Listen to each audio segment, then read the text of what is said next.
Mpenyo ni kitu kinachoashiria kuweko na nguvu mbili tofauti, kizuiacho na kinachotaka kwenda. Yaani kitu mpenyo si kitu kikubwa, nataka unielewe. Mpenyo si kitu kikubwa.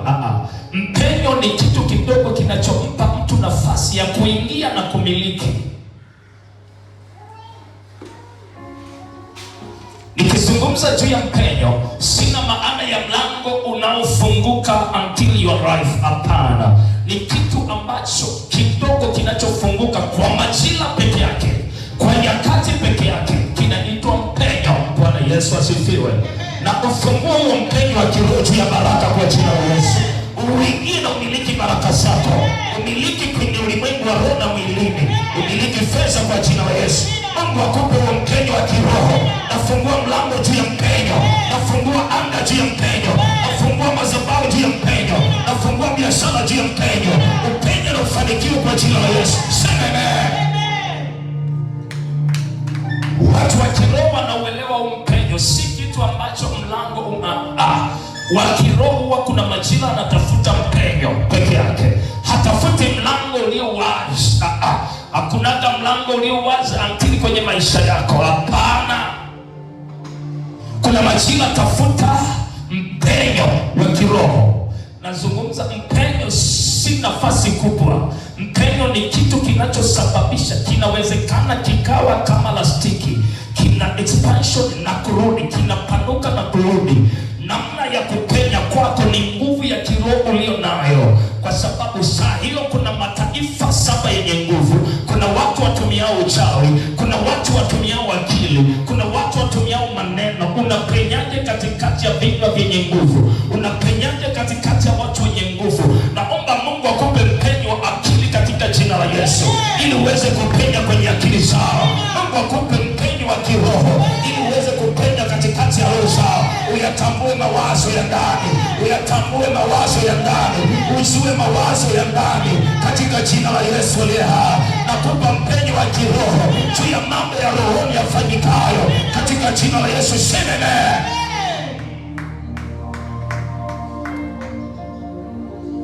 Narudi tena nikikwambia, mpenyo si kitu ambacho unapita unatembea eti unatikisha na mikono. Mpenyo ni kitu ambacho unatumia nguvu kupita mahali pale. Mmoja agalamiki ashindwe, mmoja agalamiki afanikiwe. Lazima upate huo mpenyo kwa jina la Yesu. Roho wa Bwana Mungu yu juu yangu, amenituma nikupe mpenyo leo. Mafuta mabichi yako juu yangu. Neno la Bwana ni hili, unapenya na kufanikiwa. Mwezi unapenya na kufanikiwa. Mwezi wa 4 unakaa upstairs. Mwezi wa 4 unafanikiwa. Unatembea nuruni kwa jina la Yesu. Hautabaki gizani tena, hautabaki kifungoni tena. Na achilia mpenyo wa kutoka kwenye magereza katika jina la Yesu. Sema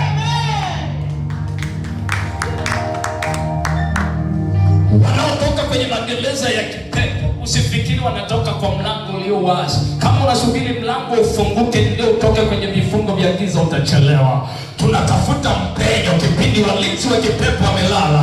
Malaika anakuja anakupa mpenyo, alafu lango linafungwa. Waliolala wanabaki gerezani, aliye macho anatoka gerezani. Mungu akupe macho ya kuona malango yaliyo wazi.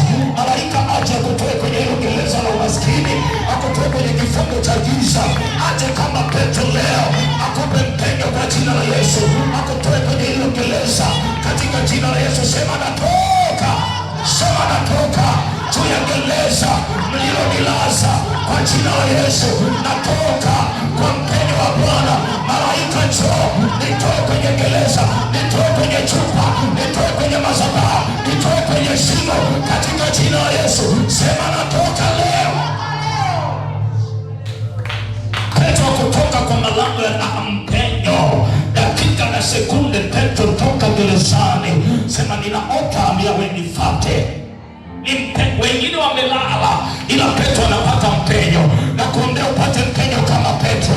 Malaika aje kwenye vita vyako, apigane vita, akutoe kwa nafasi ya kimbingu, akutoe kwa silaha za kimbingu, akutoe kwa maarifa ya kimbingu, akutoe kwa hekima ya kimbingu. Lazima upenye na ufanikiwe. Sema na penya.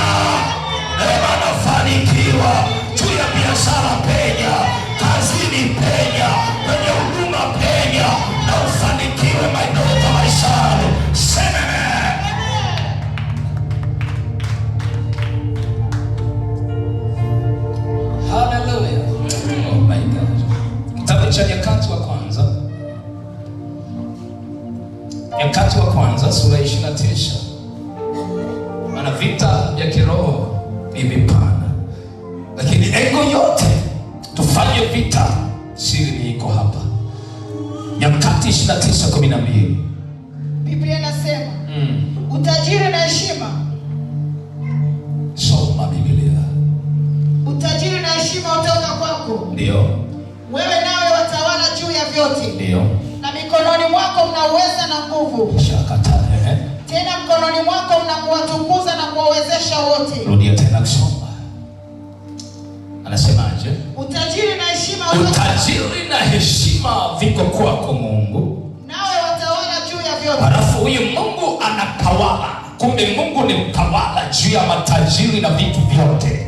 Na mkononi mwako mna uweza na halafu kumbe Mungu ana mikono yenye uwezo kukuwezesha wewe kufanikiwa na kumiliki utajiri. Tena mkononi mwako mna kuwatukuza na kuwawezesha. Halafu kwenye mkono wa Mungu kuna uwezo wa kukutukuza na kukuwezesha wewe kuwa tajiri, kutoka kiwango cha umasikini na hatua ulizo nazo, kutoka kwenye kifungo na kunyima mpenyo wa kifanikio ulio nao. Katika mkono wa Mungu kuna uweza. Hebu sema, kwenye mkono wa Mungu kuna uweza. Leo hii nimeusogelea uweza katika mkono wa Mungu. Uniwezeshe kunitoa kwenye masikini, kwenye kufungwa, kwenye kuzuiliwa. Unipe mpenyo wa mafanikio katika jina la Yesu. Sema amen. Mambo ya Nyakati Kisukuma mnaita Chronicles. Maana kizungu ukianza Kiswahili kusema Mambo ya Nyakati unaipata, ila Kiingereza kwenda kwenye second Chronicles unatafuta kwa sababu wamekosea nini. Chronicles ndio nini? Kwa tumesoma First Chronicles chapter 29 verse 12. Katika mkono wa Mungu kuna nini? Utajiri. Hebu sema, Baba nifanye kuwa tajiri. Sema, Bwana nifanye kuwa tajiri. Sema, Yesu nifanye kuwa tajiri. Na kakalo za umaskini na kakalo za utumwa katika jina la Yesu leha. Sema amen. Hebu piga kifua, sema, mimi kuanzia sasa nataka nitembee katika mafuta na roho na nguvu ya utajiri. Sitafunga na roho za umaskini na roho za utumwa. Baba nifungue leo, nitembee kwenye mafuta ya kibali cha utajiri juu ya maisha yangu katika jina la Yesu. Sema amen. Hivi ndio vita ulivyo navyo juu ya maisha yako, juu ya utajiri. Mgeukie jirani yako, mwambie wewe ni tajiri. Ndio maana mapepo yanakufuatafuta, ndio maana wachao wanakufuatafuta, ila leo tunashinda. Bwana Yesu asifiwe. Bwana Yesu asifiwe. Leo tunafanyaje? Tunashinda. Kwa nini anasema utajiri na heshima? Kumbe utajiri umebeba siri inaitwa heshima. Hamna utajiri bila heshima. Aibu imebeba umaskini. Umaskini umebeba aibu. Katika mkono wa Mungu kuna utajiri na kuwawezesha watu. Kwa nini uko madhabahuni? Na kwa nini shetani anapinga watu kuja madhabahuni? Watu wakija kwenye madhabahu ya Mungu aliye hai, kuna source ya utajiri inaanza kuingia ndani yako. Kuna nguvu ya utajiri inaanza kukuingia wewe, kukutoa katika hali ya umaskini. Nataka nikutoe mahali. Kuna watu waliofanikiwa, wana ujasiri wa kusema hivi, elimu sio nini? Sio ishara ya kukufanya uwe tajiri.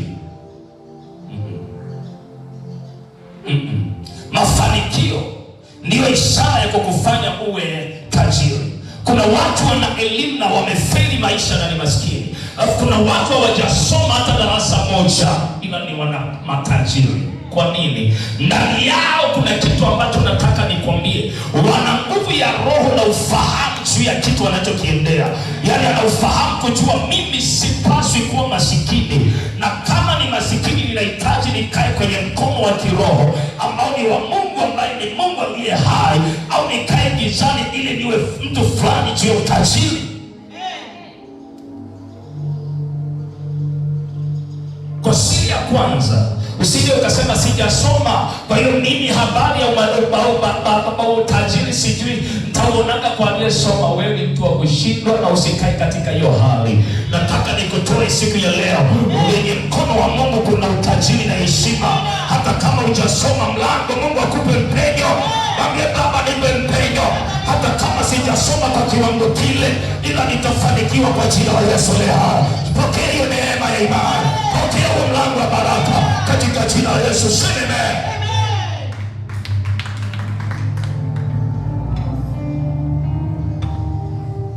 kwa nini kuna kizuizi? Ni kwa sababu kumwamini Mungu kuna kuendea utajiri.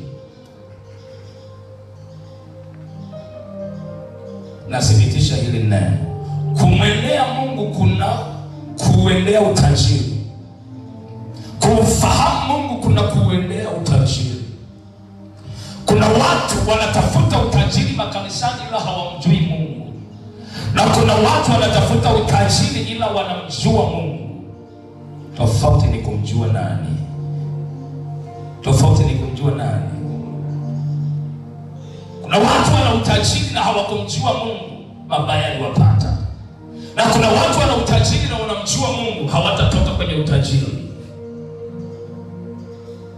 Anasema hivi, katika mkono, hebu sema katika mkono. Katika mkono kuna nguvu. Kuna nguvu. Ngeukia jirani yako, muulize kwenye mkono wako una nguvu gani?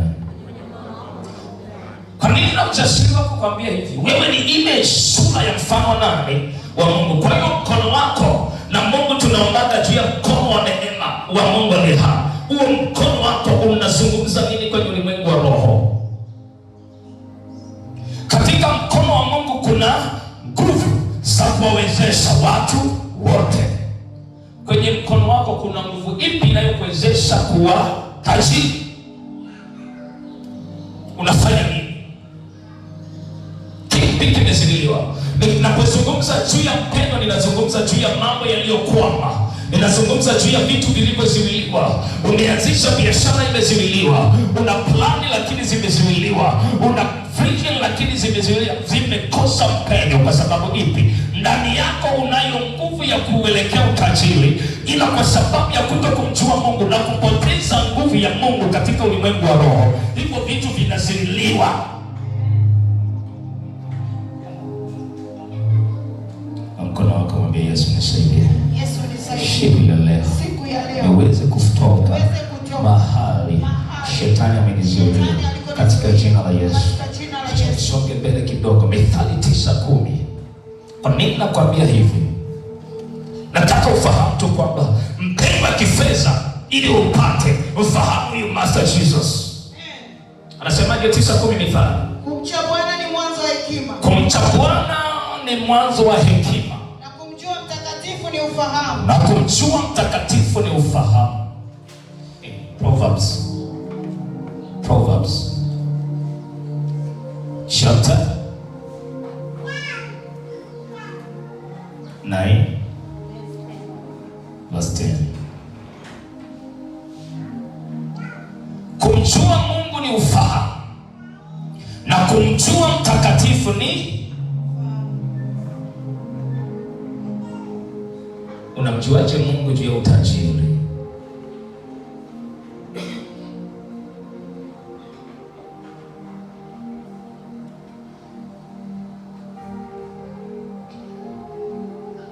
Usipomjua Mungu juu ya engo ya utajiri, utabaki kuwa mshirika ni kondoo. Baraka utapishana nazo kwa sababu haumjui Mungu katika engo ya Mungu katika utajiri. Funguliwa pepo, funga siku 7 kavu, omba radi zishuke. Utajiri ni kanuni, sio maombi. Kwa nini upate mpenyo? Ni kanuni. Jirani yako, adui yako alitumia kanuni ya kiroho labda block ya kiroho. Narudia tena, ashindanaye na wewe kwenye ulimwengu wa roho alitumia kanuni, akutumia maombi, alitumia kanuni ya kiroho kukupiga block, kukuondolea mwazi, mpenyo, mlango uliofungwa. Ilitumika kanuni ya kiroho, iwe ya imani ya giza au iwe imani ya nuru. Alitumia kanuni ya kiroho ya kimadhabahu, alitumia kanuni ya imani ya kiroho. Magonjwa yanayotesa ya watu wa giza ilitumika kanuni ya kuingiza magonjwa kwa ajili ya hayo mambo unayoyaona, na kanuni ya kutoa magonjwa ya kiroho juu ya mtu mwenye magonjwa ya kiroho inabidi iwepo kanuni ya uponyaji wa kiroho. Ili mtu afungwe, kuna kanuni ya kifungo ya mtu ambaye anapaswa kufungwa. Lazima kanuni ya kifungo ilitendeka, ndipo mtu akafungwa kwenye madhabahu, kwenye ulimwengu wa roho, lakini gizani. Ili ufunguke, lazima ufollow instruction, lazima ufuate kanuni ya kiroho ili uweze kufunguliwa. Haleluya, Bwana Yesu asifiwe. Bwana Yesu asifiwe. Bwana Yesu asifiwe. Nikizungumza juu ya mpenyo in general, sikupi picha kamili. Hauwezi ukapata picha kamili. Yaani kitu mpenyo ni patiko ya vitu vingi sana. Kuna mimi nataka mpenyo wa huduma, kuna wewe unataka mpenyo wa biashara. Kanuni ni tofauti.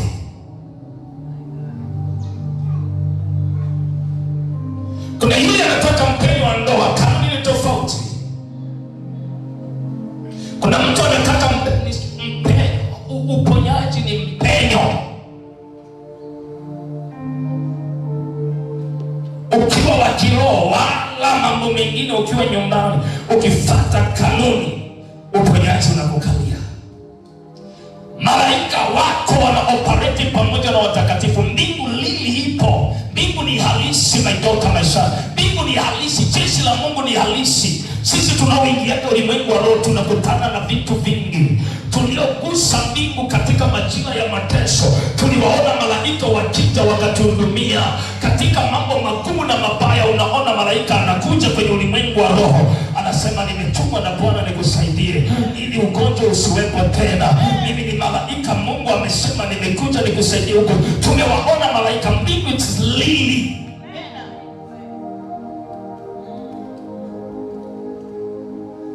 Kanuni ipi unaitumia upate mpenyo wa fedha? Kanuni ipi unaitumia upate mpenyo wa biashara? Kanuni ipi unaitumia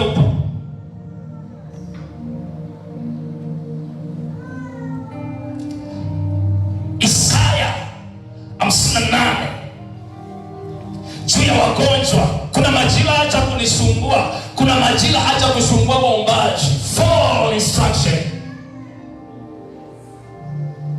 Mstari wa 6. Biblia inasema, ndio. Je, saumu niliyoichagua sio namna hii? Hebu niambie, mambo ya rohoni yanapingana kabisa na mwilini. Yaani unauma alafu Mungu anataka ufunge. Unauma alafu Mungu anataka ufunge. Una vidonda vya tumbo alafu Mungu anataka ufunge. Sijui una kansa alafu Mungu anataka ufunge. Hili kanuni inapingana kabisa na mambo ya mwilini. Yaani unaambiwa, yaani wewe usipokunywa chai kichwa kinauma, alafu Mungu anakuambia lazima ufunge ili upate uponyaji. Haya maisha mimi nimeyaishi. Yaani ukija ukiniambia eti mimi nauma, unajua kuna mambo mengine na kuombea kwa sababu naona bado hukui. Lakini mimi nimeishi katika hali, nasemaga hivi, yule ni my sister, walikata tamaa, wanasubiri dakika 5 nife.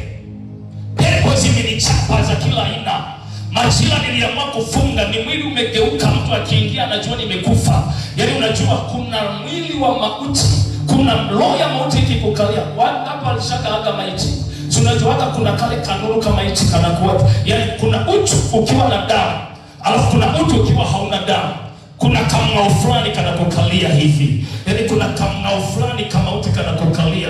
Ukimwona mgonjwa na ako kamng'ao fulani kama mauti, na ukiwa sio mtu wa kiroho unampoteza. Kuna majira nilifika na hako kamng'ao, mtu akiingia anakimbia. My brother, one blood akasema akifa mtanipa taarifa. Alafu majira hayo mbingu inaniambia nataka ufunge, si hautakufa. Umenitegemea, nitashuka nikutetee. Nitakaa kwa namna gani? Siri. Chakula hakiingii tumboni. Yaani tumbo limebana, chakula hakiingii. Chakula kikiingia kinatoka nje. Kutembea siwezi, nimeshikwa, nimelala chini tu hapo. Pepo zinaunguruma, tumetumwa kumuua. Na kila kitu kimekataa. Yaani hakuna uwezo wa kujisaidia, haja ndogo wala haja kubwa. Tumbo limefungwa, kila kitu kimekataa. My sister ile pale anajua habari iliyopitia. Alafu mimi nakwambia njoo mfunga.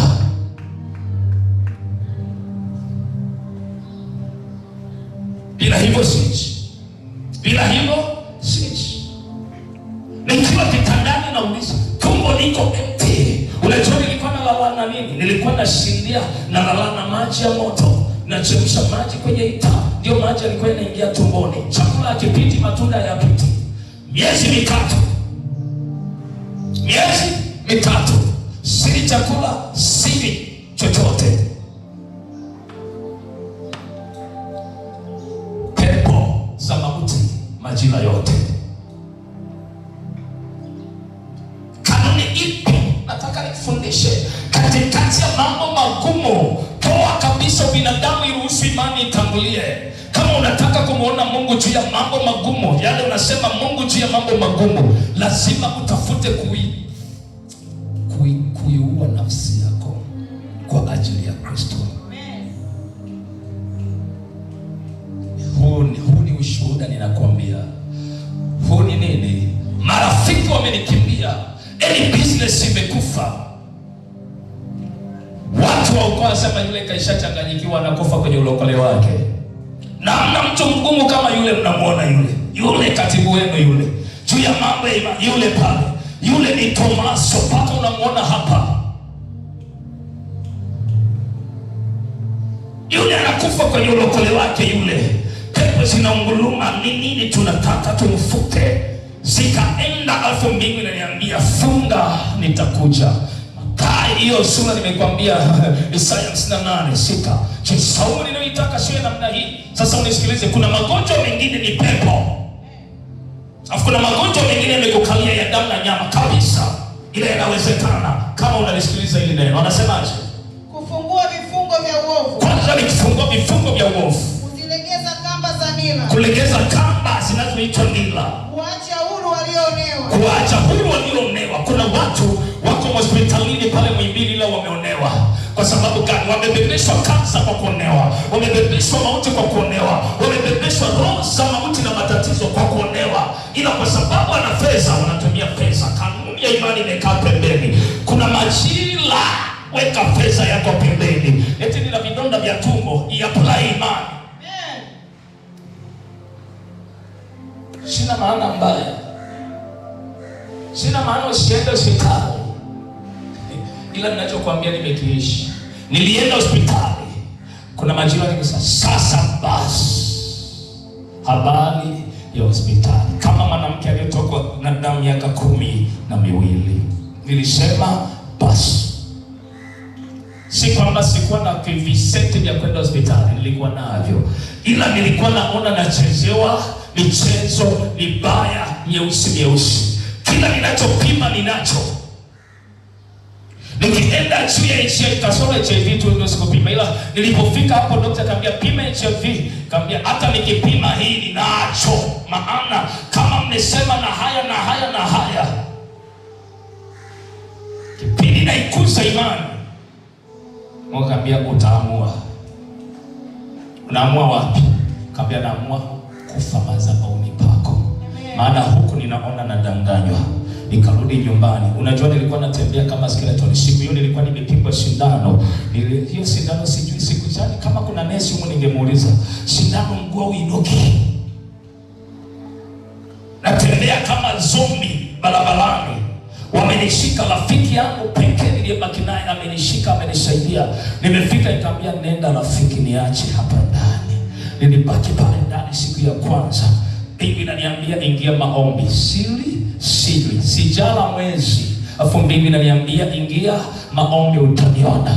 nikakamali hapo, nikaigenerate imani, nikaiongeza imani, nikasema kama kula sili sawa, siwacha tu mimi nifunge kabisa, maana hututumaji tunanifikisha wapi? Kwa nikasema Baba, kama kufa wacha nife mikononi mwako, naingia maombini. Umesemaje?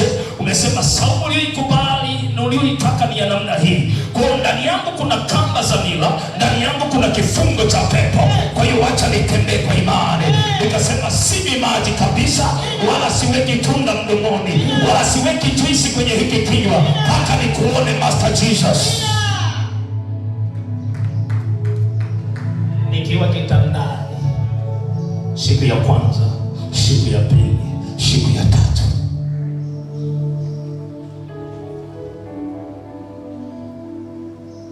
kumi na moja alfajiri, naiona mbingu imepasuka. Ise mbingu za life, nakwambia mbingu imepasuka, mbingu imepasuka, sioni dari tena, mbingu imepasuka, naona mvua inanyesha.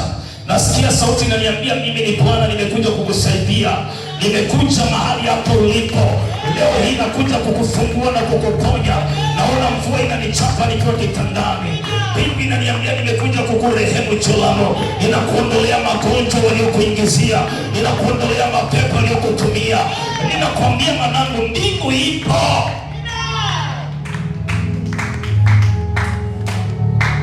Utapata muda wa kutuliza imani, utapata muda wa kutuliza. Shetani hana nguvu zaidi ya Mungu wetu. Mvua ikanichapa nikiwa kitandani, Mungu anambia ninakurehemu, ninakuponya kabisa.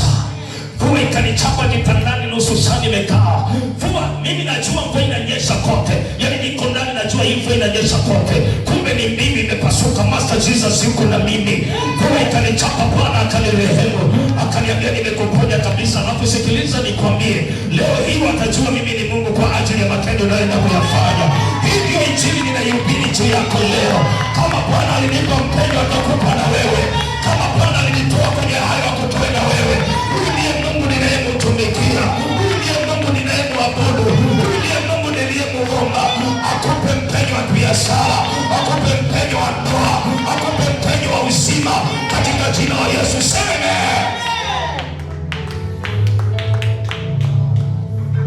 inakwambia mbingu ni hakika. Na hebu soma mstari, Biblia inasemaje?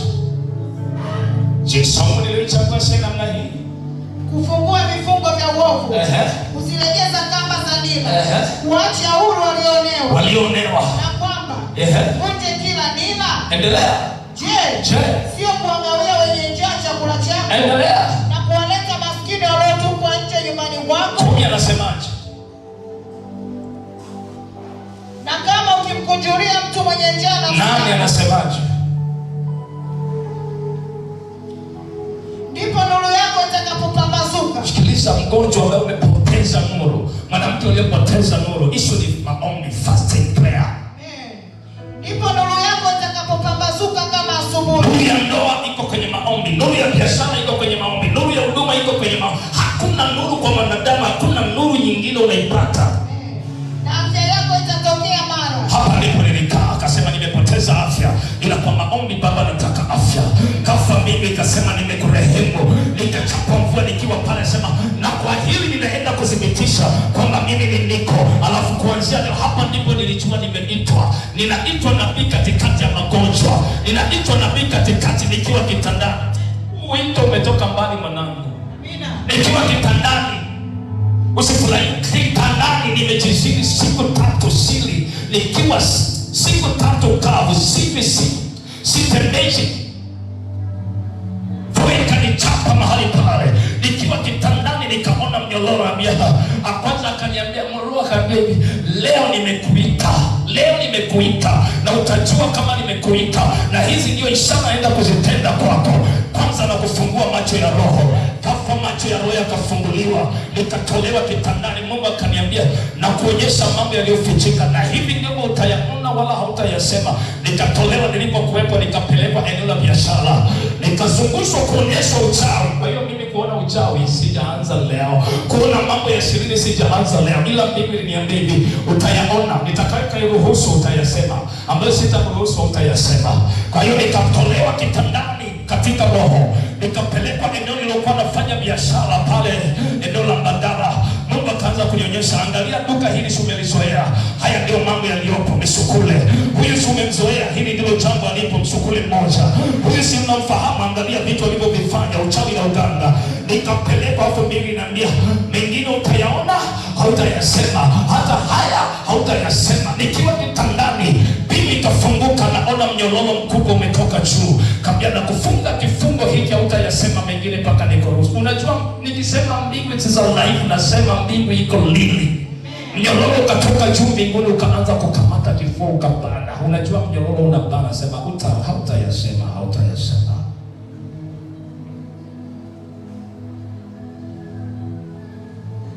Sisho nikapita.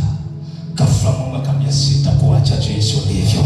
Nikiwa kitangaza sasa ni majira na kuficha na kufungua mapepo yote, alafu na kuficha uchawi hautakuweza, uganga hautakuweza, na kufungua alafu na kuficha. Unajua kufichwa ni namna gani? Nilikuwa nimelala kwenye kitanda, kile kitanda godoro liliwashwa kama lile jiko la gesi unalowasha. Niliwashwa moto pale kwenye ile godoro, naona moto kama jiko la gesi linawaka. Moto uliwaka nusu saa, uwezo wa kushuka sinaambia. Ni sauti tu ya Mungu sana, na kuficha na kutengeneza kwa ajili ya utumishi, na kufungua kwa ajili yangu, na kuficha alafu hawatakuweza. Watatuma uchawi hautakuweza, watatuma mapepo hayatakuweza. Hii ndio wito niliokuitia. Nusu saa nikiwa kwenye moto. Ndio maana nasema wachawi kuna majira hata watume uchawi siombi. Maana najuaga Mungu alichokifanya. Nitakaa, yani najua kabisa kuna pepo limeingia. Ila nilishafichwa, moto ulio ndani yangu utanitoa tu. Na kuombea hiyo neema my daughter, my son, kwa jina la Yesu ya. Ukae mahali hapo upate mpenyo shime.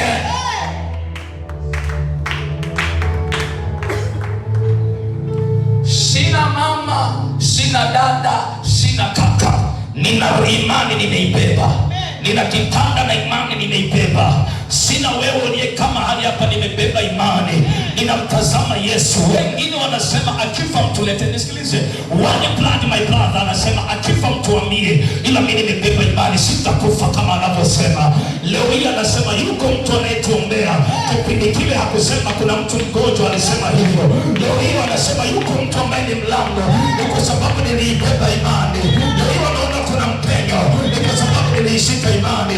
Usiache imani mwanangu, sema. Kuna imani inakutoa mahali hapo. Nazungumza hivi, unajua imani hazilingani. Imani zinatofautiana majira mpaka majira, shida mpaka shida, viwango mpaka viwango, maono mpaka maono, baraka mpaka baraka. Anayetaka baraka ndogo imani yake ni ya kawaida. Anayetaka baraka kubwa imani yake sio ya kawaida. Amebeba imani kubwa. Na mtu anayetembelea imani ndogo aliyebeba baraka kubwa, vita haichoki. Atapigwa pepo mchana, atapigwa pepo usiku, kwa sababu ya kitu alichobeba. Na anatembea kwenye imani ndogo. Atapigwa pepo usiku, atapigwa pepo mchana. Imani anayotembelea ni ndogo, sawa sawa na kile alichobeba, kwa sababu mapepo yanayokuja ni kwa kiwango cha imani ya kile ulichobeba. Nisikilize, sio kwa kadiri ya imani ulionayo. Mnajidanganya hapa. Kile ulichobeba ili kilindwe ni kadiri ya imani ya kile ulichobeba. Uinue imani ili ikae, ile iongezeke mpaka kufikia kiwango cha kile ulichobeba, ndio kitalindwa.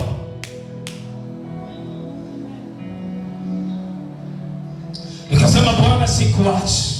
Kama kufa nikachoma pale nusu saa, abia hii ninakuchoma, alafu kipindi moto unazima, naona Biblia mbele inafunuka. Maana akili ni kwangu nasema bado pepo zinazungumza, ambia mimi Roho Mtakatifu, na kulithibitisha hili Biblia ikafunguka mbele yangu. Na kusomeaga kitabu cha Isaya 16 ngapi? 19 ngapi? Kusomeaga kitabu hiki. Na hilo ndo neno nilipewa na siku nilikusomea. Kwa nini nasema hivi? Mpenyo huu hapa ndiko wito wangu ulianza. Isaya 19 16. Kati ya hivyo vitu vile 16 19, hivyo vitabu vinanichanganya. Maana niliona Biblia inafunguka, moto unazima na Biblia inafunguka nikiwa kitandani. Choka mbaya nikiinuka kama skeleton. Biblia inasema katika siku hiyo Misri itakuwa kama wanawake. Katika siku hiyo Misri itakuwa kama wanawake. Itatetemeka na kuogopa. Itatetemeka na kuogopa. Kwa sababu ya kutikiswa kwa mkono wa Bwana. Sema mkono wa Bwana. Sema mkono wa Bwana. Uwe juu ya watesi wangu. Uwe juu ya watesi wangu. Waliotuma mauti juu yangu. Waliozuia nisifanikiwe. Baba, naita mpenyo wako. Naita mkono wako juu ya hatua zangu katika jina la Yesu. Sema amen. Sikiliza kwenye hiki kitabu ni nini ambacho nilikuwa nakwambia. Mkono wa Bwana ndio ulikuwa juu yangu saa hiyo. Katikati ya mapepo, katikati ya majini, katikati ya supiani, katikati ya shalifu, katikati ya shalifa, katikati ya mikosi, katikati ya mauti, katikati ya kuzimu bahari ya saba, afu Bwana anaachilia mkono wake juu yake. Anasemaje? Na siku hiyo Misri itakuwa kama wanawake. Nilipotoka mahali pale, ndipo Roho wa Bwana akaanza kunifunulia habari za kujifunza habari ya kufunua Biblia. Siku hiyo Misri itakuwa kama wanawake. Misri ni akina nani? Wachawi walioiba nyota, ni wachawi waliozuia mpenyo. Misri ni akina nani? Ni wachawi. Misri ni akina nani? Wakuchukiao. Misri ni akina nani? Wakupingao. Oh, Baba ni Misri. Itakuwaje kama wanawake? Ikisema wanawake, Biblia inasema wanawake ni waoga. Yaani wanawake hawana ujasiri kwenye mambo magumu. Hawana ujasiri, hawana. Na Biblia inasema, Paulo akasema kweli, kichukulieni kama chombo kidhaifu kisicho na nguvu. Yaani kawe sema 100 kwa 100, 50 kwa 50, lakini wewe ni kichombo kidhaifu. Tena hakina nguvu, ila una akili. Amina. Ila una akili. Mwanamke usishindane naye kwenye akili. Ila kwenye nguvu ni chombo kidhaifu. Yaani unaona nguvu zako wewe ni kwenye akili. Usije ukafight na mwanaume kwenye nguvu. Fight kwenye akili. Na wewe mwanaume ukifight na mwanamke kwenye akili umefeli. Ana akili nyingi. Ndio maana kuna mateso mengine amekupata ila alikonyaga. Hili naona unaenda kupigwa. Hili naona sije kama litakuwa akili ya mwanamke inarani mbadilisha. Ila na akili. Hallelujah. Amen. Na siku hizo Misri itakuwa kama wanawake. Aiteli unakwambia hivi, adui yangu hakuwahi kusimama mbele yangu. Nilipotoka pale, ghafla mtu mmoja akaja akambia, niambie umeenda kwa mganga gani? Kaambia niko master, sijaenda kwa mganga. Pia hapana, niambie umeenda kwa mganga gani? Huyo ndio aliyeiba nyota. Kipindi na kumpa mgongo Mungu anambia, huyo ndio aliyeiba nyota. Yale nimeyafanya jana, maana kipindi anaifunulia nafika nyumbani saa 2 asubuhi siku hiyo anambia, mtu fulani yuko kwa mganga anatafuta nyota yako, maana jana nimeirudisha. Kaambia kwa hivyo ulivyo amka na uombe. Niombaje? Ambia kibuyu kipasuke. Ambia madhabahu ipasuke. Yaani mbingu inanielekeza. Kiambie kibuyu kipasuke. Iambie madhabahu ipasuke. Maana saa hii saa 2 yuko kwa mganga anatafuta nyota yako irudishe tena. Hivi ndivyo nina ujasiri wa kukwambia, kila kibuyu kilichomeza nyota yako kipasuke leo. Kilichomeza ufahamu wako kipasuke leo. Hiyo madhabahu inayozuia mpenyo ipasuke leo. Maana Roho wa Bwana yu juu yangu tena siku ya leo. Wewe utapenda na utafanikiwa. Waliokuzuia wataachilia baraka, wataachilia mafanikio, wataachilia biashara, wataachilia nyota yako. Sema achia.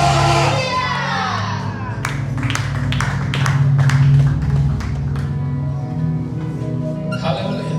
Amen. Hallelujah. Amen. Kama umebeba kitu kikubwa, usije ukalipa gharama ndogo ukasema utakuwa ni wewe. Lazima ukubali kulipa gharama ya kile umebeba. Kama unataka kikubwa, lipa gharama ya kile kikubwa unakiendea. Na kuuliza tena, vita unayopitia ni kukuonyesha gharama ya kile umebeba. Lakini kulipa kwako unalipa chini ya kiwango cha kile umebeba. Mungu akupe mpenyo kwa jina la Yesu. Mungu akupe mpenyo kwa jina la Yesu. Kupe mpenyo wa kiroho na wa kimwili kwa jina la Yesu. Sema kila kilichonizuia siku ya leo hakitasimama mbele yangu katika jina la Yesu.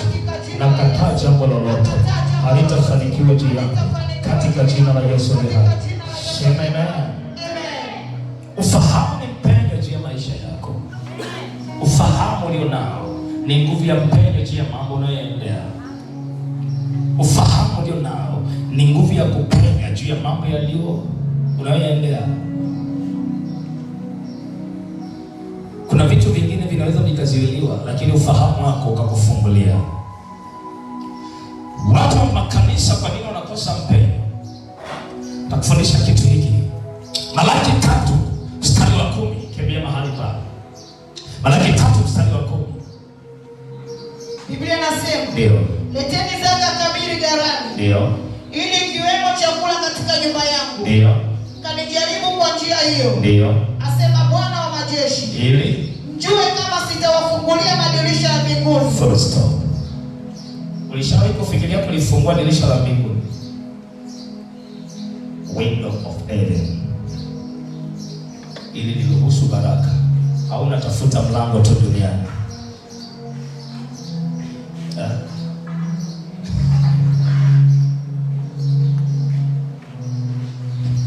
Omba maombi yote kanuni, ili ni dirisha la kimbingu, la kiroho. Window of heaven, ulisababishe liruhusu baraka kwako. Kanuni ni hiyo. Leteni zaka kamili madhabahuni pangu, mkanijaribu kwa njia hiyo. Watu wengi wa imani wana maombi, lakini kanuni ya baraka kusababisha dirisha, nazungumza juu ya dirisha la mbingu liruhusu baraka juu yako, pasipo kung'ang'ana, pasipo kusukamana.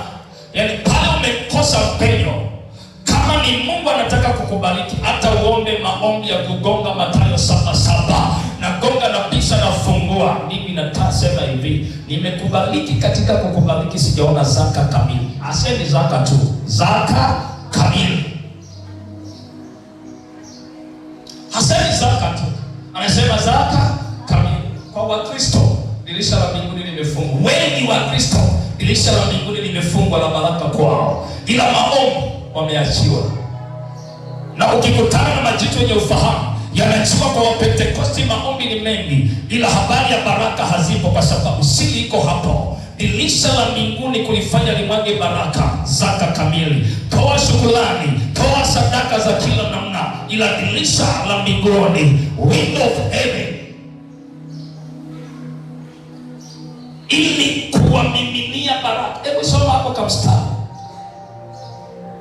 Kanijaribu kwa njia hiyo, ndio, asema Bwana wa majeshi, mjue kama sitawafungulia madirisha ya mbinguni. Kama sitawafungulia, yani zaka yako kamili, sio wibe. Najuaga mnatoaga zaka hapa, mimi sikuhukumu na upili. Unatoaga zaka kabisa kamili, ila kama unaiba ni kama unajipalia moto. Bora usitoe, maana amelaaniwa. Inakuwa sio zaka. Neno hebu pale, neno kamili unalisoma, zaka. Ulizi jirani yako, zaka yako unatoa wapi? Elio lamwe kamili. Alafu unataka mbingu ikupress. Hamna kitu hicho wewe. Wewe siku muda utakao utasema tu Jolam asioni neema kwake. Kwa sababu ipi? Zaka. Dirisha, window of heaven, halifanyi kazi, halijafunguka kwako. Tembea utembeao, utasema nimekosa mpenyo wa kampuni, nimekosa mpenyo wa ofisini. Zaka, dirisha la mbinguni, hilo ndani yake limebeba kibali, ili muone kwa ajili yenu kama sitakemea, ili uone kwa ajili yenu kama sitakemea wala kumwondoa mharibu.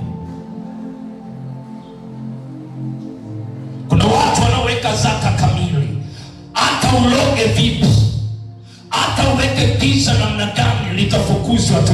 Yani malaika watakuja wasema wewe giza tembea. Yani kwa sababu ya ile zaka kamili, wasema Joam, kuna giza limewekwa sehemu, wewe amka tu. Kuna mtu amekungutwa giza kwa sababu ni mtoa zaka, na dirisha la mbinguni linataka tu mtu uwe na kibali ili ufanikiwe, ila kwa sababu ya wizi wa zaka utanisumbua tu. Utatoa unatoka hapo sasa, natafuta Mungu wa nani?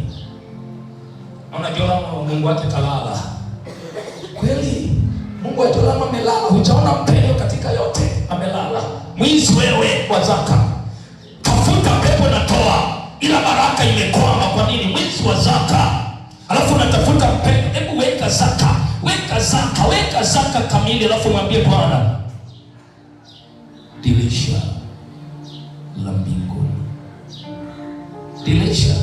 Jifunze hicho kitu juu ya maisha yako. Wataloga, dirisha la mbinguni linatuma malaika. Joramu, amka, kuna mtu amerogwa. Joramu, amka, ingia maombini, kuna mtu amefungwa. Mambo yako waga unaniambia uaminifu. Alafu kuna watu ni wizi hapa mpaka Mungu waga anakasirika. Yaani kikutazama nakasirika, mimi roho nakasirika. Sasa na huyu naye nimembariki lakini sijawahi kuona zaka tena kamili, na huyu naye lakini basi ndio Baba wewe unajua ya okay, dirisha window of heaven. Alafu unatafuta mpenyo eti uende uongezeke. Mungu anakuangalia tu hapo. Moja, utoe. Ukitoa unaiba. Sema okay, sawa. Nikuulize, kwenye ile kazi ulio nayo unamtoleanga Mungu zaka kamili? Mzee, Mungu akubariki. Tembea hivyo hivyo, utafanikiwa. Zaka kamili. Chochote unachokifanya, kiwe kidogo, kiwe kikubwa, zaka kamili. Acha nikuulize kitu mwanangu. Acha niongee na huyo. Maana unaenda kufanikiwa. Ukifanikiwa kuwa trilionea katikati ya hii madhabahu, unahamisha zaka. Nani menta mbele yako? Mimi. Ukiwa na milioni 10 ya sadaka ya zaka, unaweza ukaniletea kabisa. Unaniletea. Mungu akubariki sana. Amen. Hauwezi ukasema Joramu kama atoshi, nataka nitafute nabii mwingine Marekani ili zaka yangu iongeza ili uweze kwanza ile.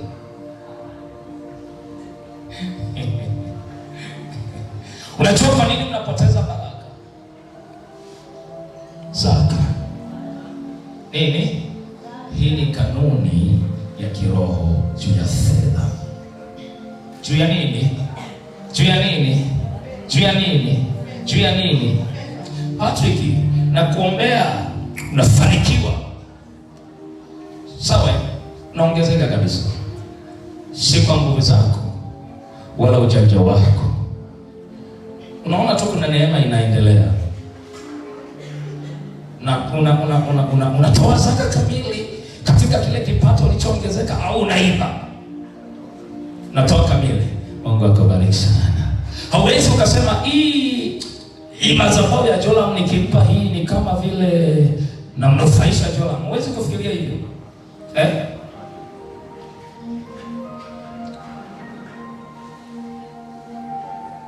Na siku moja nilikaa na mtu mmoja akaniambia hivi, mimi zaka yangu ni bora niwape yatima. Nikasema ni matumizi sahihi, ila uko low. Inaitwa zaka kamili nyumbani kwangu, sio kwa yatima wala wajane. Zaka kamili. Sasa wewe mshirika ndio unapanga zaka yako upeleke wapi. Ila amesemaje? Kwa yatima ndio nyumbani kwa Mungu, kwa wajane ndio nyumbani kwa Mungu. Iwacha nikuulize, leo hii mimi niko hapa, utatoka hapa, utaenda utapoteza baraka huko unakoenda, utakosa mpenyo.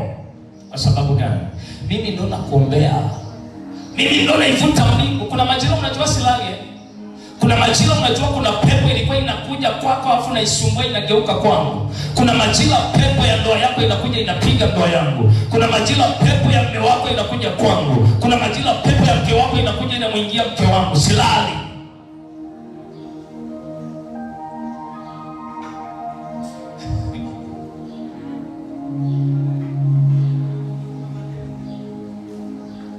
Alafu kitu watu wasichojua, nimesema hivi, siku Mungu aliponifungua macho hayakuwahi kuzimwa. Hayajawahi. Tangia nizibue masikio na kuanza kumsikiliza, hajawahi kunyamaza. Tangia anza kunipa maelekezo, hajawahi kuacha.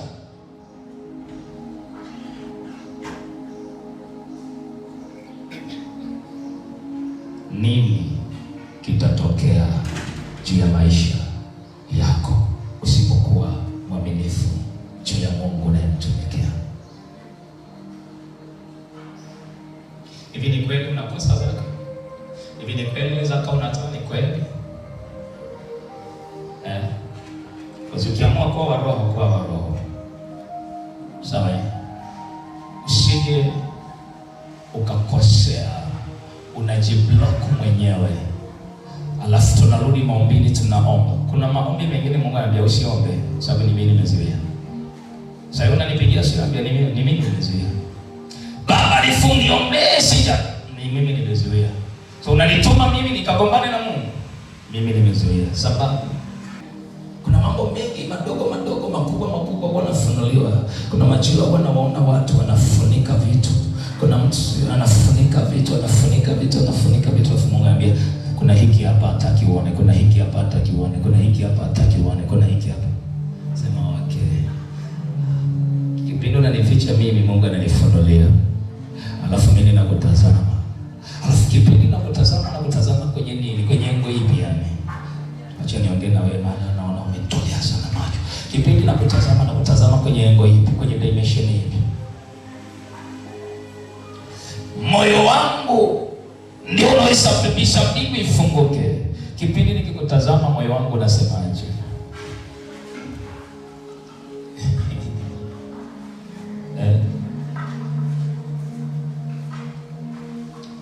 Yaani tuko hapa ni kwa sababu ya Mungu yuko hapa.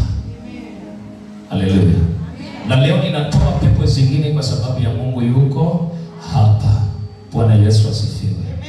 Zile pepo zimetumwa kwenye madhabahu na makuhani wa giza kutoka huko zilikotoka. Alafu Mungu anakupress kwa kiwango ambacho haukustahili. Kwenye hii anataka 1,000. Hapa kutoa zaka ni rahisi. 1,000 ni rahisi. Kwa lokole 11 anasemaje? Nami kwa ajili yenu nitamkemea yeye alai. Hiyo misa kutoa zaka kwa ajili yako, sio kwangu. Moja, kuna mtu mapepo magonjwa yanayokula. Wala hataharibu mazao ya ardhi yenu. Wala huyo mharibifu hataharibu mazao ya ardhi.